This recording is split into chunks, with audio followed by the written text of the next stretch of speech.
I am 76 years old, and my days begin the way my father's did when he was that age, slow and particular, with the small dignities lined up in a row like screws in a jelly jar. I shuffle to the kitchen before the sun has climbed over the cottonwoods, fill the kettle, wait for the whistle, and count out the grounds the way Elaine taught me when we were a young couple, pinching pennies and pretending instant coffee could pass for the real thing. The mug I use is chipped where my thumb sits. The radio on the windowsill mumbles weather and farm reports out of habit more than need. And on the fridge there's a fading magnet from the VFW fish fry we used to attend every Lent, the one where she would scold me for oversalting and then sneak an extra shake herself. After I rinse the cup and set it upside down on the towel, I touch the photograph of her that leans against the spice rack, not because I am superstitious, but because the pad of my finger still remembers the warmth of her cheek, and if I do not remind myself that warmth once existed, I start to talk like a man who has only ghosts for company. Then I take my cane, not because I need it for every step, but because on the days when my knees forget their duty, it spares me the indignity of the floor, and I make the small procession through the house to the garage whose door sticks on humid mornings and whose concrete remembers every winter. The garage is my chapel and my courthouse and my last honest employer. It smells of oil, hot dust, cedar shavings, and the leather of old work gloves that have learned the shape of my hands. I keep a pegboard on the back wall with chalk outlines of the wrenches like a crime scene, not because I am fussy, but because I learned long ago that the first step to fixing anything is being able to lay your hands on the right tool without a fuss or a prayer. Coffee cans filled with bolts sit labeled in my block letters, blades hang sharpened and oiled, and on the far shelf there's a wooden box with a sliding lid that holds what my grandchildren once called Grandpa's treasures, which means an odd collection of things too useful to throw away and too stubborn to fit anywhere else. The light through the high window falls in a square on the bench around mid-morning, and I try to time my tasks so I am standing in that square when it arrives. There is something about working in warm light that makes a man forget his age for a blessed hour. Out on the driveway, the mailbox leans a little to the left because frost heaves never lift and settle the same way twice. And beyond it, the street in our Maple Grove cul-de-sac curves like a question mark, lined with ranch houses that once swarmed, with tricycles and now whisper with sprinklers and dog walkers and the muffled clatter of Amazon vans. The neighbors wave. They know I can still change a mower blade, mend a fence panel, and coax a stubborn snowblower back to life with a length of wire, a blowtorch, and language my late wife would not endorse. It is quiet until it isn't, and the shift usually happens when my daughter's SUV rolls up on Saturdays as if an obligation had a schedule and a turn radius. Laura is 49 and tidy, the kind of tidy that clicks when it walks, and when she steps into my kitchen, she brings the breeze of her perfume and the clipped phrases of a woman who never knows where her mind will spend its next hour because somebody's calendar has already spent it for her. She kisses my cheek the way you pat a dog you don't want to love, calls me Dad in a voice that is more announcement than greeting, and then gets down to it. The new insurance deductible, the college balance for Mason's junior year, the sorority fees. For Lily's Rush events, the water heater that chose a bad week to fail, the fundraiser table that would look better if it were full. Her husband Gavin comes less often, because engineers prefer problems that hold still, and old men do not. But when he does, it is with a project list he has prepared for me like a foreman handing out clipboards. Measure the crawl space humidity, inspect the deck footings, tighten the garage door springs. Nothing too heavy, he says. Just the things you like to tinker with. And he says it with a smile that leaves a film on everything it touches. Last summer they began storing their off-season decorations and a spare set of tires in my garage because their development's HOA doesn't like clutter. I said yes because saying yes to your child is a muscle you flex long after it has stopped being. Good for you. The tires sit like 4 fat waiting rooms, and behind them there is a second car they keep on my property to save space in theirs, the battery tender humming like a mild accusation. I'm not blind to the arrangement. They have keys to my house because once, when I spent a night in the ER for an observation that meant nothing, the cat needed feeding. I have keys to everything else because old men with garages and time learn to keep duplicates the way sailors keep rope, out of sight until storms remind you what knots are for. When Elaine died 5 years ago, I thought grief would carve its channel and then the water would settle. But it turns out grief likes to wander and eat new banks. It finds a new corner of the house to flood just when you have learned to keep your socks warm and dry. In those early months, Laura came often and cried in my kitchen and promised I would not be alone, and I believed her because it is a good thing to believe your child when they swear their love has a backbone, and because I was an accountant for 41 years, and numbers will trick you into thinking the columns of a life add up if you check them twice.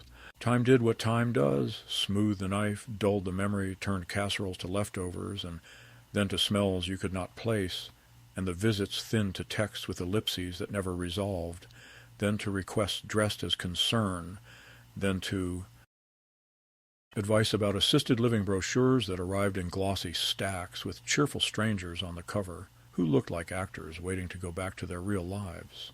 The first time Laura suggested I sell the house while the market was hot, she hid her eyes behind compassion and told me it would be safer to be somewhere with a nurse on every floor. The last time she brought a notary without asking, and Gavin stood at my counter with spreadsheets about property taxes and deferred maintenance and the attrition of widowers, and I told them to leave the papers where they lay because the pen in my hand would not be used that way. We got through that afternoon like a family does when everyone is pretending they are not angry, with the polite clatter of cups and the slow war of breaths and a hug at the door that felt like a receipt, paid in full, no returns. In between those episodes, I wrote checks because that is how I was raised, to step into the gap and hold it open a minute longer. When Mason needed a car that wouldn't die on the shoulder of I-94, I helped with the down payment. When their furnace coughed itself into a corner in January, I paid the difference between sensible and top-of-the-line because rebates. When Gavin's bridge project ran long and their cushion ran thin, I sent just until the reimbursements clear. And no one mentioned that reimbursements sometimes live in the same room as unicorns. I am not a fool, though I know the expression on my face has become a kind of permission slip for people in a hurry. My hands still balance a level by feel, my mind still divides 16 inches on center without a calculator, and my memory, though it swims sometimes when I stand up too fast, still holds the map of this family's roads, including the cul-de-sacs, where apologies go to nap. In the evenings, when the neighborhood softens and the ball game on the radio agrees to keep me company without insisting on conversation, I sit at the workbench and sort keys. There is a ring for the house and shed and the old Ford, another for the safety deposit box, another for the padlocks that guard nothing anyone else values. And then there is a shallow drawer with a felt liner where I keep the misfits, the duplicates. I have cut over the years because I have lived long enough to know that a locked door is only a dare. I polish the brass with a rag that has become a diary of fingerprints, and I label them with a steady hand.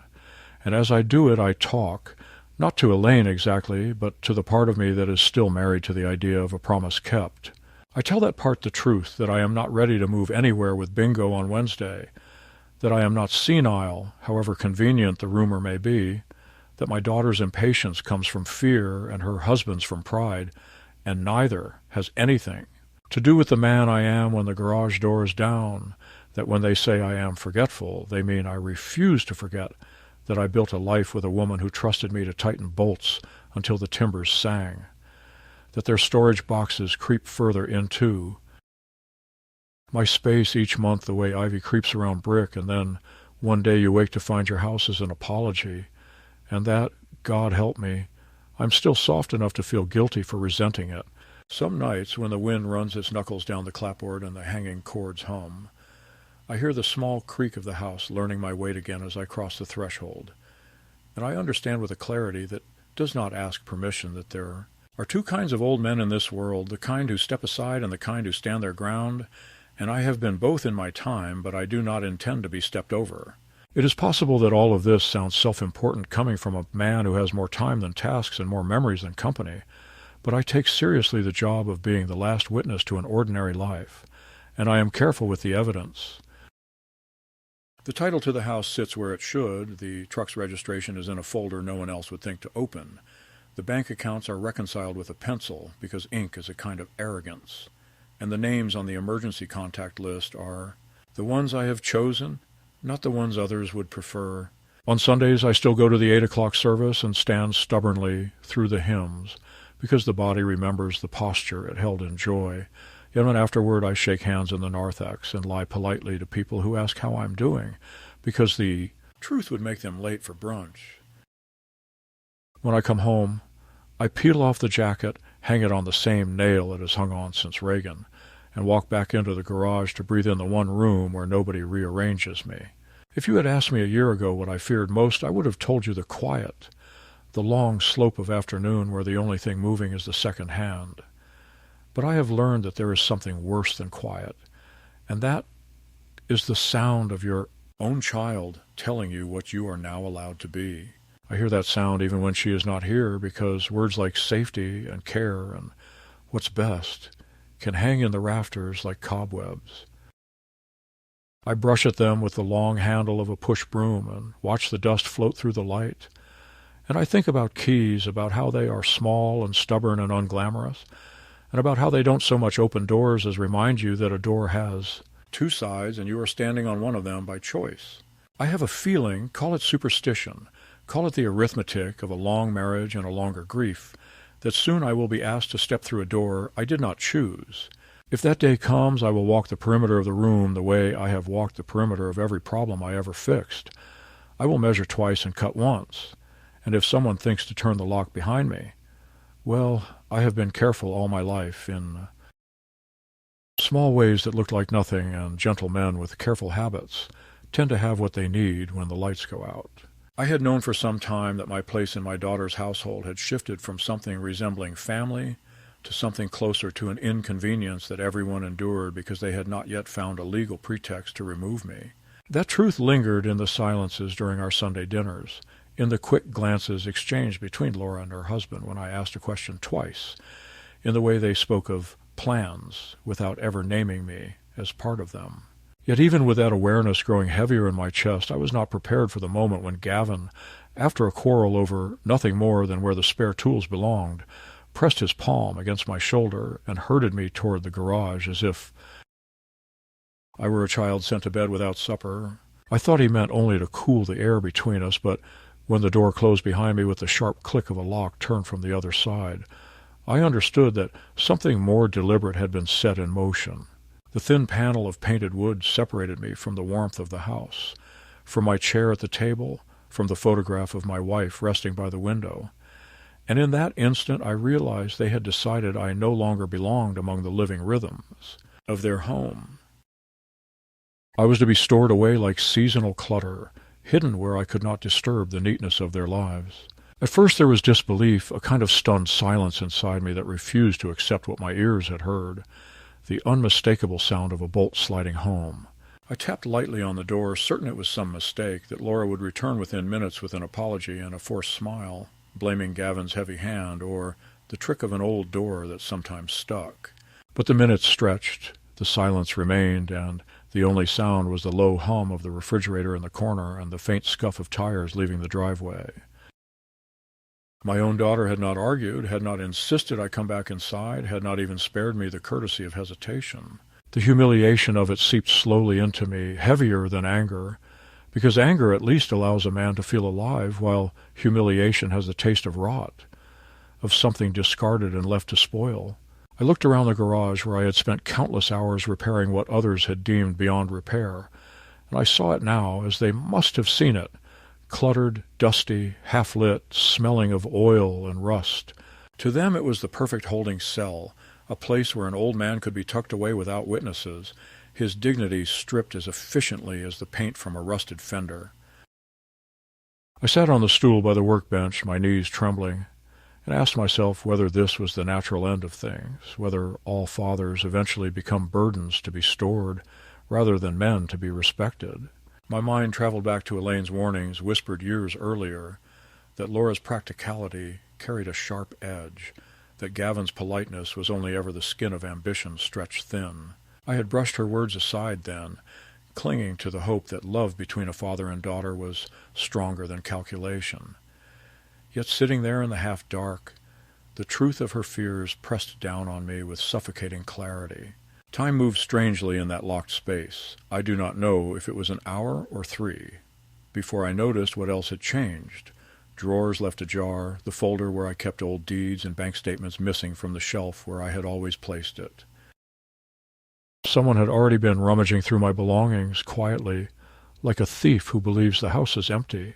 My heart tightened in my chest because I understood then that this lock was not a flare of temper, not a passing punishment, but part of something colder and more organized. They wanted me out of the way while they shifted papers, while they built a narrative of incompetence and senility around me. The realization was like ice water poured over the back of my neck because I had seen such schemes in other families during my working years, when aging clients found themselves maneuvered out of their own property by children who spoke of love, while drawing up legal papers that told another story. I had pitied those men once. Now I had joined their ranks. I rose slowly, my joints protesting, and paced the perimeter of the garage like a prisoner, testing the walls of his cell. The air smelled of rubber and gasoline, and every object seemed to watch me with mute indifference. The lawn mower whose spark plug I had replaced, the rake with its handle worn smooth by my grip, the pegboard with its chalk outlines that no one else cared to follow. These were the companions of my last honest years, and now they were my only witnesses. I tried the door again, rattling the knob until the metal rang out in the stillness, but there was no response. I even called out, not in anger, but in a cracked plea, "Laura, let me back in." Yet the sound swallowed itself against the insulation, and no footsteps came. In that moment I felt myself reduced to something less than a man, treated not as a father or even as an annoyance, but as refuse, as a piece of household debris that could be stowed until trash day. The worst of it was not the lock, nor even the theft of my documents, but the knowledge that my own child had chosen silence instead of defense. She had not needed to turn the key herself. Her failure to protest was worse than action. It told me everything about the place I now occupied in her heart, an obligation, an inconvenience, a liability. I sat back down, covering my face with my hands, and for the first time since Elaine's death, I allowed myself to weep, not out of grief for her absence, but out of grief for the daughter who still lived yet had already abandoned me. The tears dried slowly, leaving behind a resolve that surprised me. They thought the lock had made me powerless, but they had forgotten something I had never forgotten in my years of meticulous caution. Every lock admits of a key, and I had always been a man who kept spares. I did not sit long with my hands over my face because the habit of careful living is stronger than despair, and as the clock on the wall thudded out its slow seconds, I began to take inventory the way I always have when something breaks and has to be made whole again, and that meant starting with what I still controlled in that room and what they believed I did not. The first discovery was small but electric, the strip of blue painter's tape beneath the front lip of the workbench where, months earlier, after Gavin had joked about how scatterbrained I had become with remotes and spare keys, I had slid an old tin that once held peppermints and now held my insurance policy against other people's plans.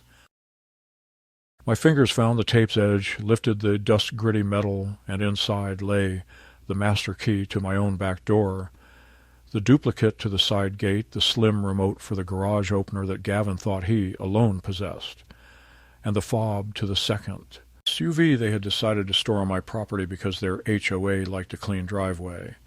Along with the keys, there was a folded card where I had scrawled phone numbers no one else remembered, my banker's direct line, the branch manager who still called. Me, Mr. Miller, out of habit from the days I audited her father's feed store, and the attorney whose card Elaine had insisted I keep whether I ever needed him or not. Holding those keys cold and ridiculous in my palm, I felt my spine lengthen in the way a man's does when he remembers he is not helpless, and the humiliation in my chest began to separate into strands I could name.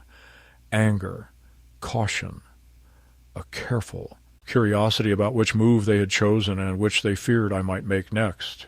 What I did not yet understand was how far they had already traveled without me. But the clues were everywhere if I allowed myself to see them with a bookkeeper's eye rather than a father's, because the trash can held a torn sleeve from a certified mail envelope with my name misspelled, the way Laura always misspelled it when she filled out forms in a hurry, and the bench held a pen with the logo of a clinic I had never visited, and my own metal filing box, the one I had kept in a locked drawer and labeled with the dullest word I could think of, manuals, was open and lighter by the weight of whatever papers it had once held. I pried up the cardboard bottom of that drawer and found the hollow where I used to keep the deed copy and the durable power of attorney Elaine and I had signed for each other back when we were healthy enough to imagine catastrophe without believing in it, and the hollow was empty. It was a clumsy theft, not because it left fingerprints, which paper always does, but because it revealed a contempt for me that cut deeper than the taking itself. They had assumed I would never notice, or that if I did I would shrug and concede the point because old men in their story lose track of what matters and surrender it without a fight. I stood very still, listening for the car, and what I heard instead was the soft rasp of the interior door as someone eased it open and slid a plate onto the concrete the way you feed a skittish animal, and then the door closed again and the lock turned with that same metallic certainty. The plate held a piece of toast with peanut butter and the mug with the chipped rim already cooling, and on the napkin Laura had written, "Dad, please.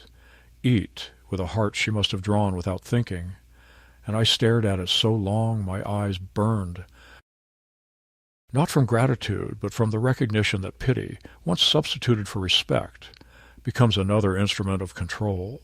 I did not touch the plate.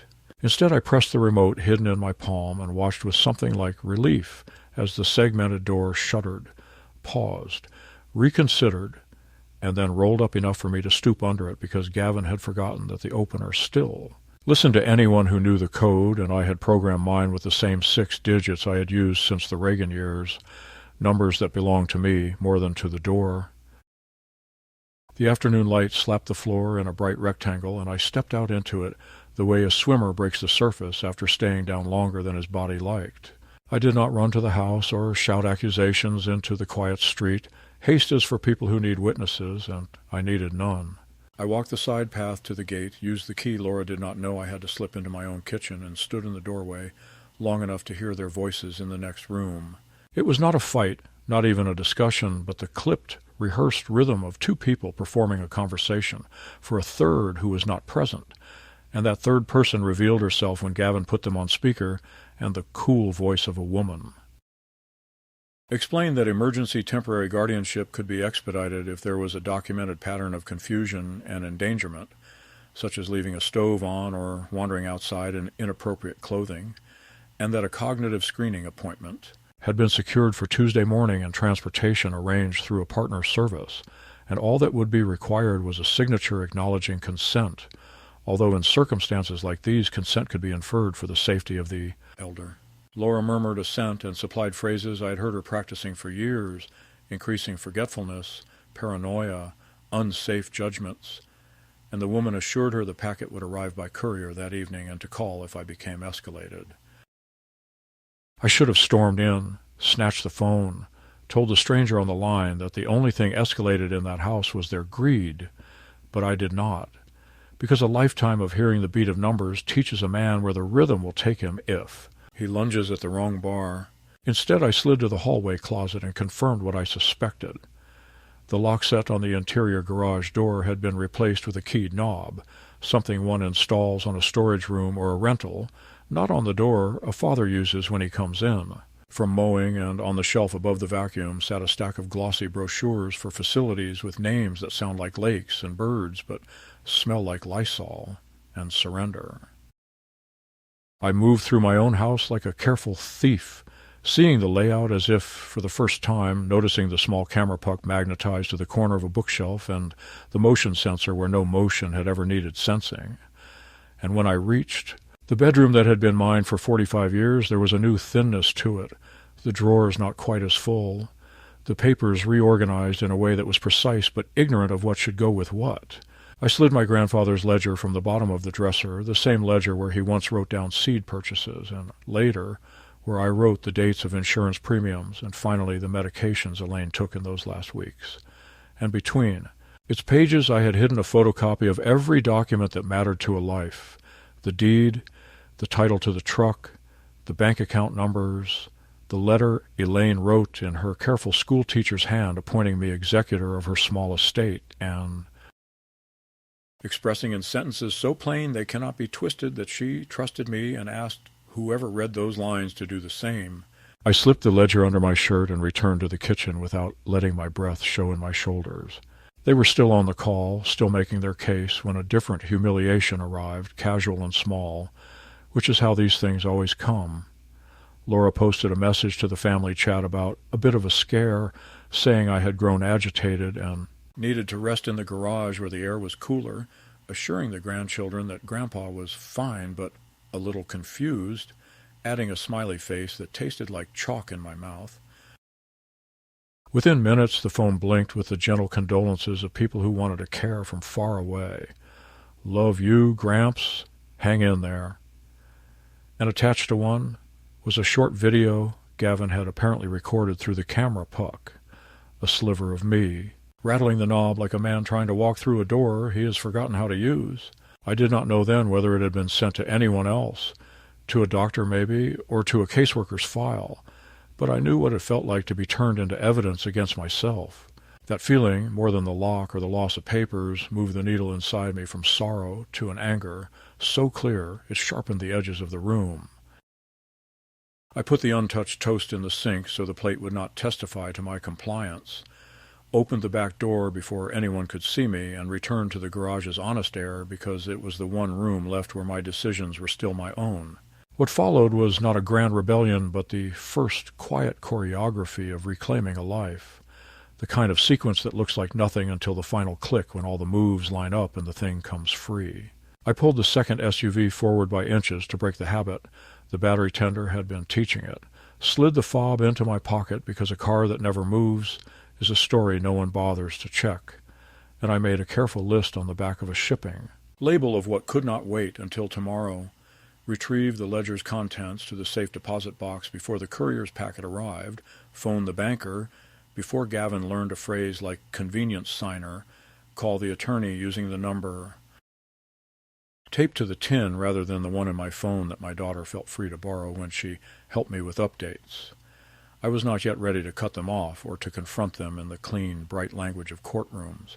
I was ready only to remove their hands from the levers they had begun to pull in my name.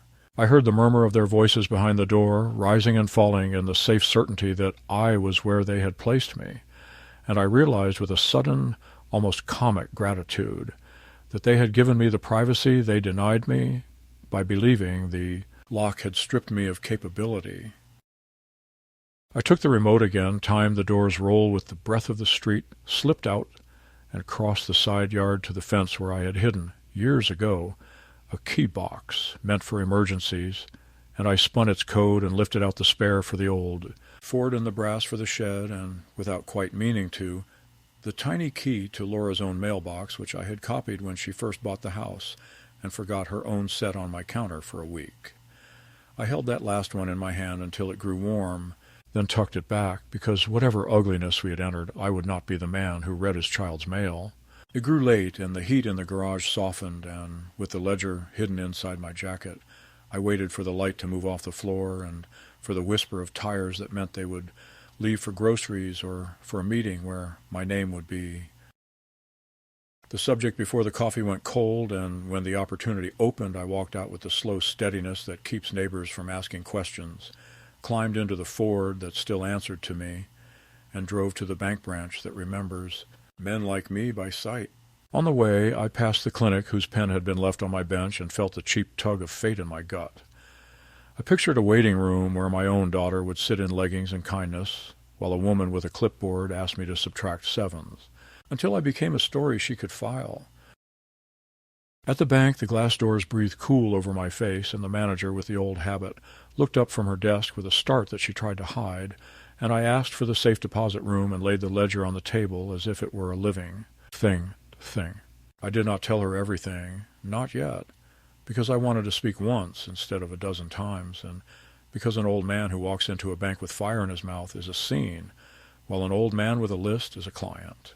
I placed the copies in the box, closed it, and when I turned the key, I felt the first clean relief I had felt all day. On the way out, I asked her to make a note on my accounts that no courtesy changes would be accepted without my voice on the phone, No new names added for convenience, no mailing address adjustments, no online access resets by anyone but me.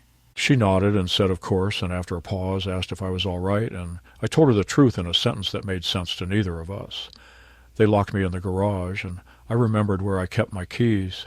Driving home, I rehearsed the lie I would tell if they noticed anything out of place, tested the sound of innocence in my throat, yet beneath the rehearsal another voice had begun to speak with a steadiness I had not heard since before Elaine died, and that voice did not plan apologies or excuses.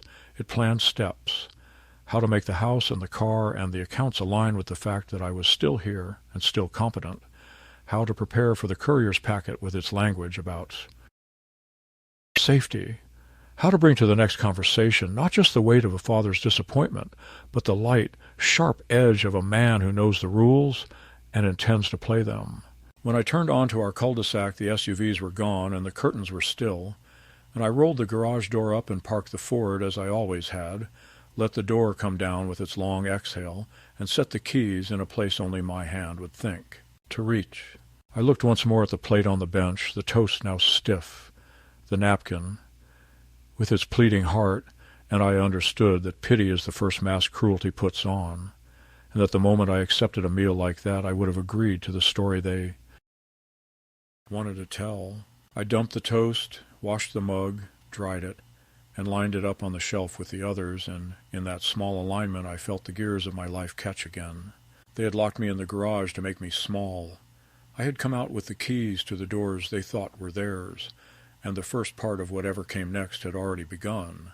There comes a moment in every war, even the kind that happens behind closed doors and polite voices, when the balance tips and you know the fight is no longer about small humiliations, but about survival, about whether you will be permitted to remain the man you have always been or reduced to something less by people who believe they are entitled to your undoing.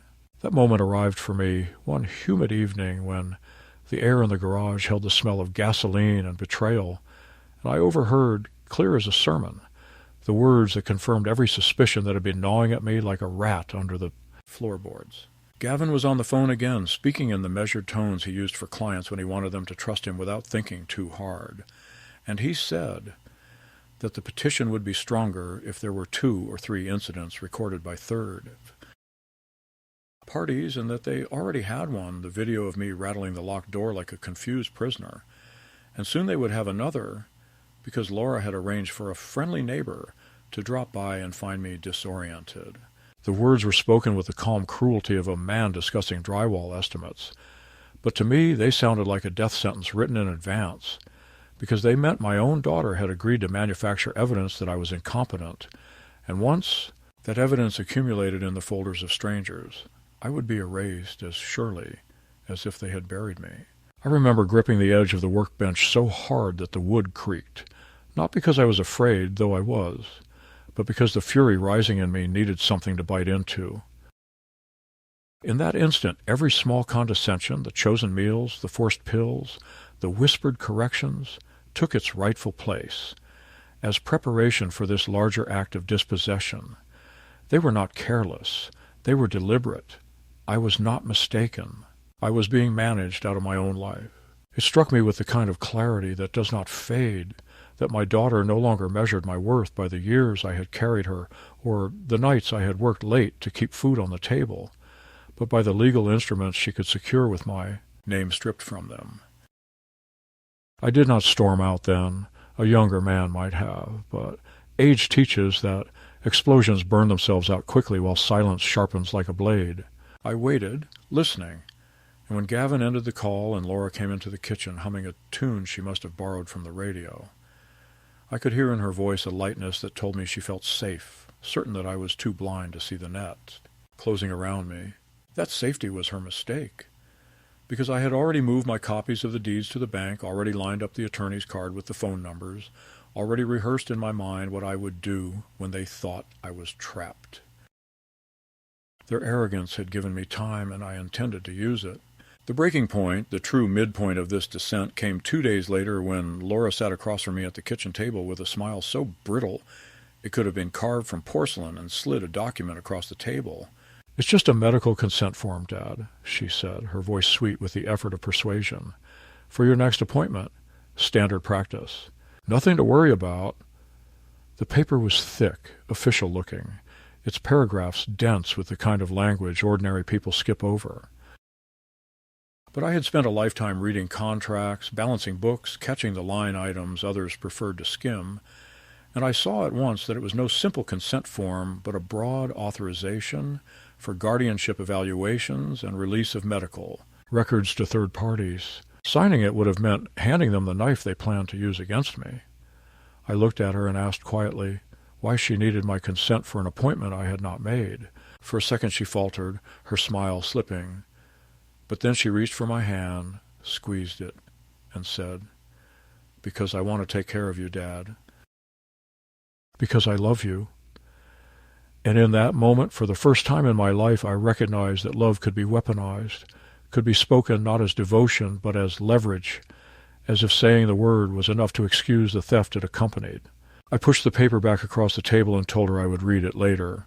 She tried to insist, Gavin's eyes watching me like a hawk's from the doorway. But I simply stood and walked to the garage, shutting the door between us like a judge ending the trial. Alone among my tools, I let the weight of what had happened press itself fully into me. My daughter had become my accuser, my jailer, and my executioner in waiting, and my son-in-law her accomplice. The house I had built into a refuge was now a staging ground for my removal, and yet I still held the keys. In my pocket, the remote rested. In the drawer, the duplicates gleamed. In the bank, the ledger slept with its copies. They thought I was cornered, but they had mistaken silence for surrender. That evening, while the house was quiet and their car gone, I laid out every key, every document, every note I had hidden, and I saw, as if from above, the map of a counteroffensive. I would not wait to be declared incapable. I would strike first, with precision, with the patience of a man who has spent his life balancing ledgers. It was then, staring at the small brass teeth of the keys that could open doors they did not even remember existed, that I understood the turning point had arrived. There was no reconciliation left to hope for, no gentle path back to the family dinners I once dreamed of. They had crossed a line, and in crossing it they had freed me of any illusion that I was still bound to them by anything other than blood. And blood, I realized, can be thinned to water when betrayal is poured into it long enough. The second half of my life, however long it might last, would not be spent waiting for their permission. It would be spent reclaiming what was mine and ensuring that, when the story of my decline was written, it would not be in their handwriting. I woke the next morning with the sort of steadiness that follows a sleepless night when a man has done all his crying in private and has nothing left but the plain mechanics of survival. And I began the day the way a bookkeeper opens a new ledger, not by listing hopes or injuries, but by entering the facts that will govern what comes next. And the first fact was that the door that had been locked against me now swung at my touch, because I had the remote and the duplicates and a patient. Willingness to move only when the sound from the other side told me I would not be seen. So I slipped out into the early light, drove the Ford to the bank while the sprinklers along our street still hissed against the curbs, and asked for the manager. Who remembers me from the days when clients brought ledgers and shoeboxes and my handwriting covered their margins? I told her without ornament that someone in my family was preparing a petition to take from me the right to sign my own name, and that I wanted to place every account under a lock that answered to my voice alone. And she listened with the sort of pity that can sting if you let it, then turned it into procedure by adding passwords that could not be guessed. Notes that no change would be accepted without me present in the flesh, and a flag that would send an alert to her desk if anyone so much as asked to update an address. She showed me a screen of recent activity, and there it was, small as a tick on a hound, but just as hungry, a request made the previous afternoon to add a caregiver contact to my checking profile. It had been rejected for lack of documentation, but the attempt told me what I needed to know about the speed of the trap they were building, so I thanked her, slid the ledger copies into the safe deposit box, and asked for a printout I could carry to a lawyer when it came time to turn my fears into sworn statements. Back home I did not meet them with speeches or accusations, because speeches serve people who want to be forgiven, and I had no intention of asking for anything from them but distance. Instead, I made a sandwich in my own kitchen, sat at my own table, and watched Laura study me the way a nurse studies a patient she intends to mark as pleasantly confused. And when she asked softly whether I had thought more about signing the consent "So we can help you, Dad," I said only that I always read what I sign and that I would bring it to my attorney for review, and the way her mouth tightened told me I had missed my appointment with the script where I nod and comply and let her shepherd me through doors I do not understand. Gavin arrived home early with a careful brightness in his voice and a paper bag from a bakery that he set in front of me as if generosity might work where pressure had failed, and we made stilted conversation about the weather and the twins and the price of fuel oil until he drifted, as he always does, to the subject that carried the true weight of his worry. "We've been talking to someone who really understands these things," he said, eyes meeting mine in the way a man checks a beam for load. "And it sounds like there are ways to make sure your house is managed responsibly as you get older, so no one takes advantage of you or lets things fall into disrepair," which would have sounded like concern if he had not been the very person who locked me where he could not see me and then filmed the evidence of my protest. I told him the house had stood through 40 winters without his management and that it would stand through whatever was left of me, and then I excused myself to the garage because the air is cleaner there, even when it smells of gas and old wood. The escalation did not arrive as a bang, but as a sequence of petty efficiencies designed to produce a single conclusion. On the following afternoon I heard Laura at the front door laughing too loudly with our neighbor, the sort of falsetto a person uses when she is auditioning for Concerned, and within minutes the neighbor's head appeared around the kitchen corner like a scout's, her eyes performing a quick inventory of an old man's competence, and Laura said in a voice that could have sold sympathy by the ounce that I had been resting in the garage because the house was warm, and would our sweet neighbor check on me while she ran to pick up groceries so she wouldn't worry, and I understood, with the same clarity I used to feel when a column refused to reconcile that this at last was the staged incident Gavin had promised over the phone, only the timing was theirs and the script was not. The garage door stood half open because I had propped it with a length of scrap as insurance, and when Mrs. Kenner stepped in and found me not ranting but sanding the edge of a cedar board with slow long strokes, I looked up and greeted her by name and asked after her bad knee and the hydrangeas that had sulked all summer, and then, as if by accident, I gestured toward the interior door with its new keyed knob and the plate Laura had once slid in with toast and the mug I had not used.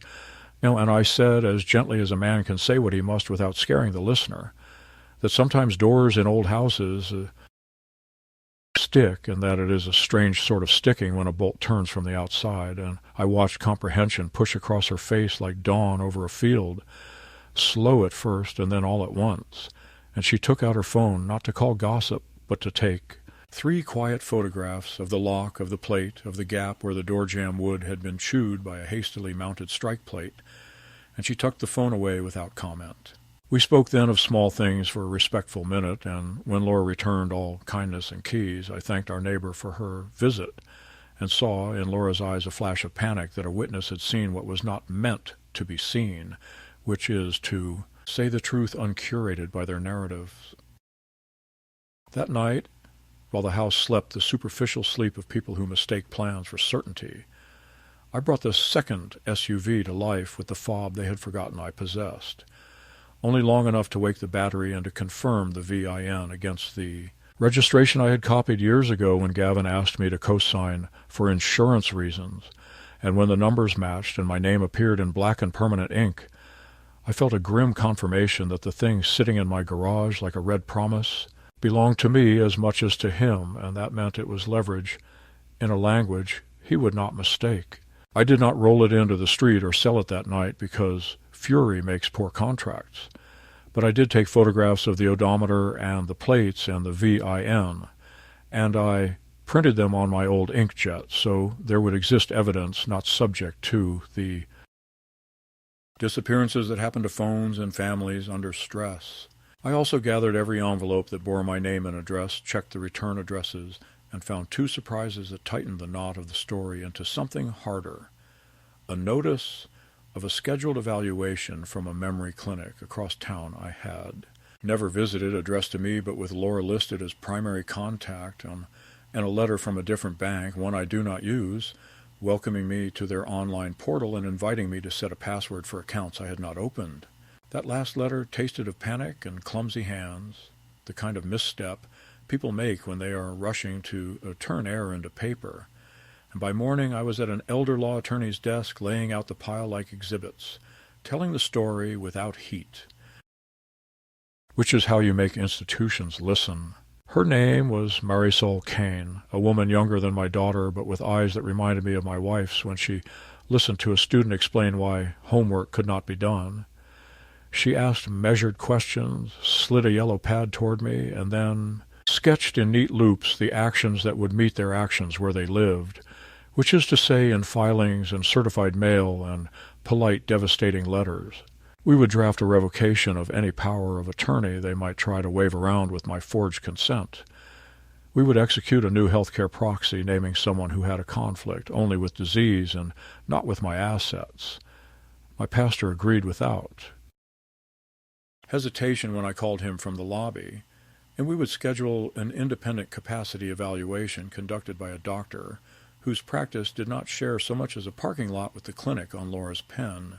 We would also file a simple police report about unlawful restraint, not because I believed a uniform would march up to my door and handcuff my son-in-law, but because even a modest report anchors a slippery story to a date and a badge number, and later, when courts read narratives about confused elders who wander, a report that says a door was locked from the outside becomes the stone that keeps the paper from blowing away.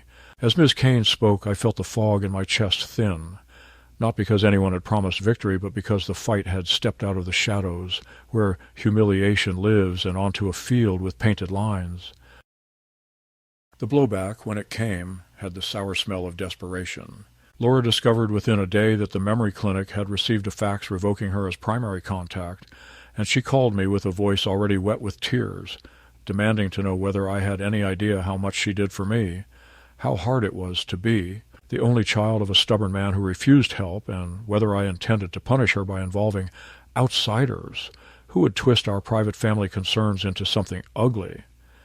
I let her speak until the rehearsed phrases exhausted themselves. Then I told her in words as even as I could manage that any help that begins with a lock is not help, but control. That any meeting about my mind that I am not invited to is not care but strategy, and that any consent I am asked to sign under the gaze of a man who locked me as one might lock a utility closet will not be given. She hung up with the kind of finality people practice when they are children, and within the hour Gavin arrived, not with a bakery bag, but with the heavy tread of a man who believes anger can be made into a crowbar, and he announced that they would be taking over the bills now for my own good because I had raised red flags at the bank that embarrassed the family. I smiled the way an old dog smiles when a young one tries to steal his bone, and I reached into the drawer where I keep the keys and lifted the set to the red SUV by its ring, holding it up between us in the afternoon light. And I said only that before he talked to me about control, he should remember whose property he had parked in my care and whose name shared the title, and that if he preferred to discuss responsibility, we could do so downtown with Ms. Kane present, where words like abandonment and fraudulent misrepresentation do not sound like the vocabulary of a soap opera, but like counts on a sheet. He took a step forward and then stopped because something in my face, perhaps the absence of fear, told him the game had changed. They did not quit. People like Gavin do not surrender to dignity, and people like Laura cannot bear to face what they have done without smearing it with fresh paint. They tried again through a back door I had left unguarded, calling my doctor to say I seemed confused, trying to move my mail to a P.O. box for security, even stopping the yard crew to inform them they should call his number for payment.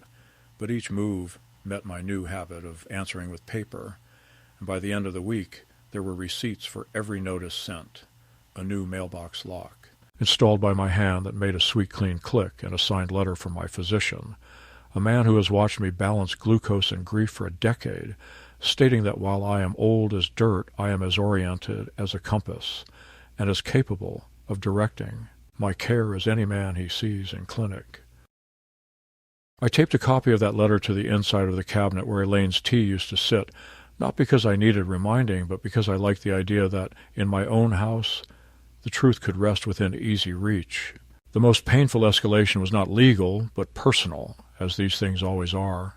On a Sunday afternoon, Laura came alone, hair unwashed, eyes ringed, hands moving restlessly around the rim of a coffee mug, and she told me between shallow breaths that their finances were a hive, that the new house bled cash and the twins were expensive and the bonuses had not been what Gavin promised, and the bridge project had gone sideways, and his second car was leveraged in ways she did not understand, and that she had panicked when she realized I could ease all of it with a signature and a sale, if only I would accept the narrative she'd composed about my decline. She said she had been scared and ashamed and had told herself it was a form of love to take control so I would not be hurt. And that sentence more than any other revealed the chasm between us, because in it, love was no longer a devotion to another's good, but a permission slip for whatever made her own fear quiet down.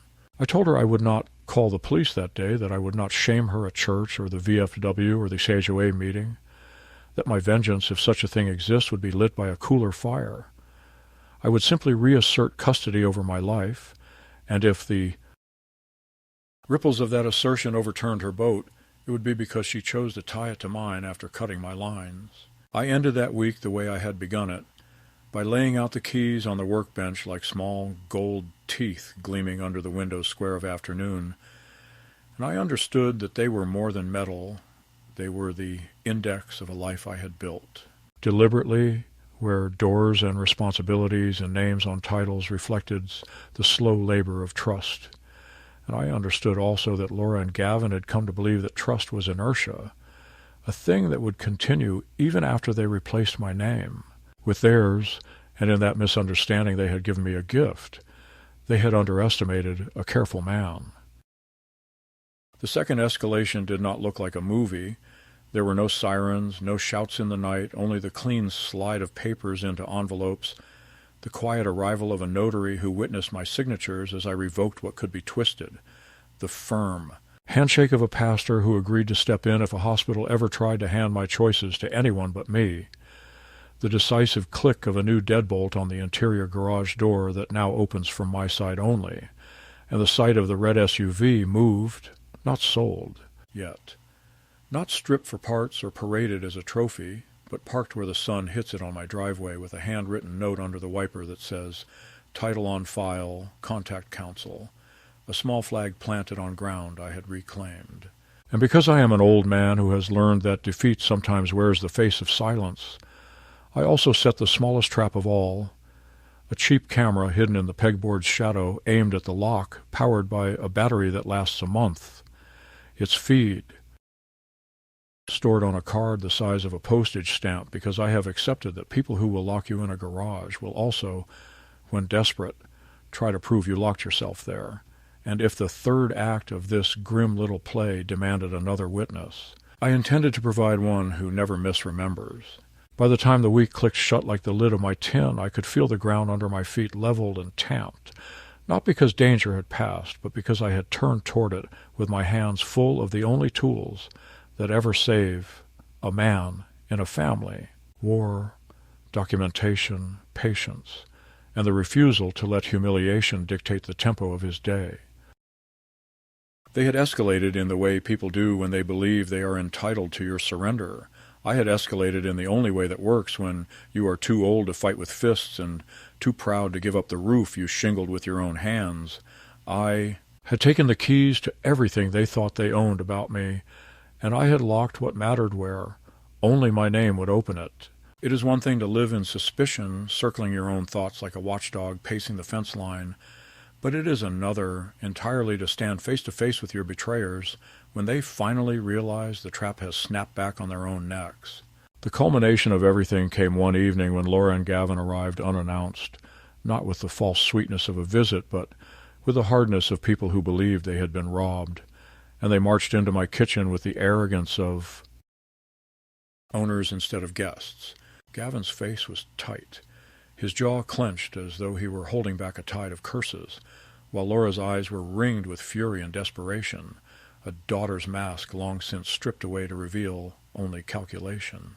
They had discovered what I had done, the accounts closed, the SUV sold, the documents filed, the house that they thought was theirs now tied up in a forced sale, and they demanded answers, demanded explanations, demanded obedience.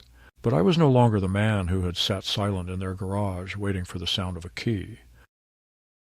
I was a man with proof in his pocket, counsel at his back, and a calmness born of finally understanding that dignity is not something others grant you. It is something you decide not to surrender. They started with shouting, as cowards always do, throwing accusations like stones, saying I had betrayed them, that I had ruined their stability, that I was destroying the very family I claimed to love. I let them rage, not answering at first, letting the storm spend its energy against the walls of my house, because silence is sometimes the strongest weapon. But when Laura spat that word, betrayal, at me, as though it were a knife she could twist, I lifted the keys, those same keys they had forgotten existed, and I told her that betrayal was locking your father in a garage like a stray animal. Betrayal was stealing his credit card. Betrayal was lying to neighbors about his mind failing, so you could strip him of the rights he had earned with decades of sweat and caution. My voice did not rise, but it cut, and for the first time I saw Gavin falter, if only for a second, because even liars recognize the truth when it is thrown like a stone through their own glass. Laura tried then the only tactic left to her, tears, trembling lips, words of reconciliation. She said she had been afraid for me, that she had only wanted to make sure I was safe, that the signatures and guardianship papers were never about money, but about love. But I had lived too long to mistake manipulation for affection, and when I answered with the documents I had prepared, the certified letters, the notarized revocations, the report from the doctor declaring me competent in every faculty, I laid them on the table like a hand of cards, and in that instant the power shifted fully. They could not shout down papers stamped by the court. They could not cry away signatures witnessed by strangers. Their empire of control collapsed under the weight of simple facts. Yet the climax was not in their defeat, but in my choice. Gavin leaned across the table, eyes burning, and hissed that they would contest every move, that I would die alone without family, that my grandchildren would never know me, that all my years of sacrifice would end in silence. And Laura, her face twisted with a hatred she could no longer mask, whispered that even her mother had pitied me, that Lavinia had confessed to her regrets in marrying me, that I had been a cold and distant man. That was the cruelest blow, meant to pierce the only armor I had left, the memory of the woman I loved more than life. For a moment the room spun. My chest ached, and I nearly believed it. But then I saw the satisfaction flicker in her expression, and I understood. These were not truths. They were weapons fashioned in desperation. Lavinia had loved me. I had carried her laughter in every corner of this house, in every routine of my mornings, and I would not allow my daughter's lies to be the final word on my marriage. So I stood, slow but steady, and I told them they would have nothing more from me, no money, no keys, no forgiveness. They were free to rage, free to curse, free to threaten, but they were no longer free to touch any part of my life. I ordered them out of my house. Gavin sneered, expecting me to falter, but when I pointed calmly to the door and reminded him that a police report already bore his name for unlawful restraint, he saw that I was ready to call that number again, and he backed away. Laura lingered, tears streaking her face, her mouth working as if to form some final plea, but I turned from her. The door closed with a hollow sound behind them, and with it went the last fragile tie between us. The house fell silent after their departure, but it was not the silence of exile. It was the silence of a battlefield after victory, when the smoke clears and you realize you're still standing. I looked around at the small kitchen, at the faded photographs, at the tools on my bench, and I felt not triumph, but a strange kind of peace. They had tried to bury me under humiliation and control, but in the end, I had buried their schemes under the simple truth that I still held the keys, both literal and figurative, to my own life. That was the climax, not their collapse, but my reclamation of the one thing they could never steal unless I gave it away, my dignity. I did not expect happiness to return with a fanfare. It came back the way a good tool fits the hand after years of disuse, quiet and exact. And if there was a banner at all, it was the curtain of light that opens across the lake each morning while the kettle rattles and the radio mumbles the farm report to a man who no longer has a farm but still likes the cadence. In the new apartment I hung a small pegboard on one wall, nothing grand, just enough to hold the wrenches and the stubby screwdrivers and the square whose nicked edge I could identify by touch. Beside it sits the photograph of Elaine and a coffee mug. She chose at a church rummage, and when I rinse that mug and set it to dry, I feel the same small click of rightness I used to feel when a ledger balanced on the first try.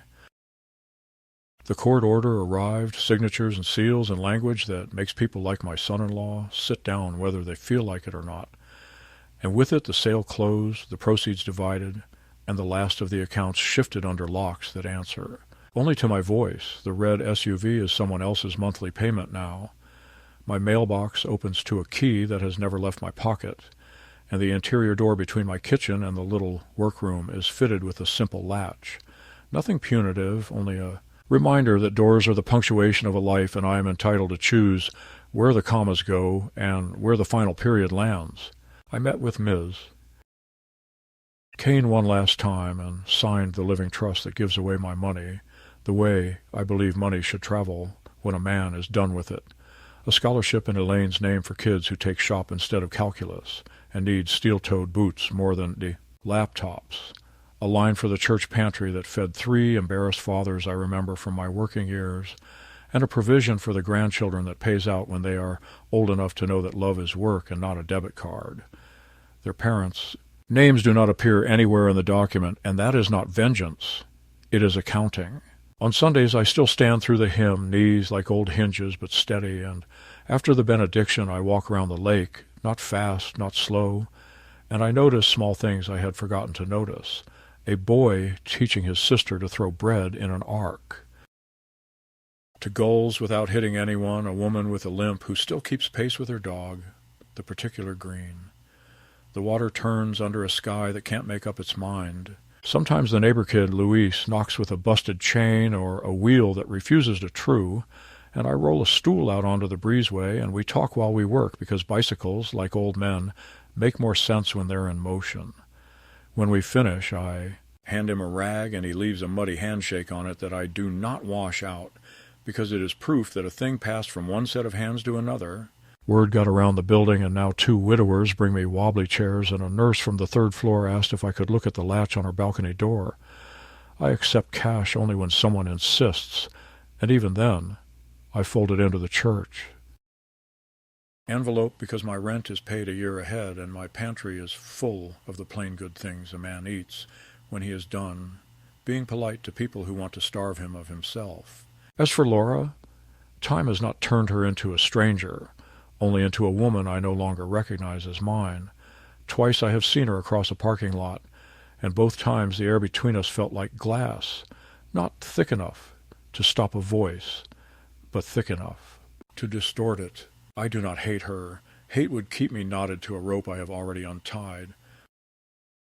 Once I wrote her a letter that said only this: when you are ready to speak to me alone, without scripts or witnesses or the language of management, my door will open, and if you cannot do that, then leave me to the quiet I have earned.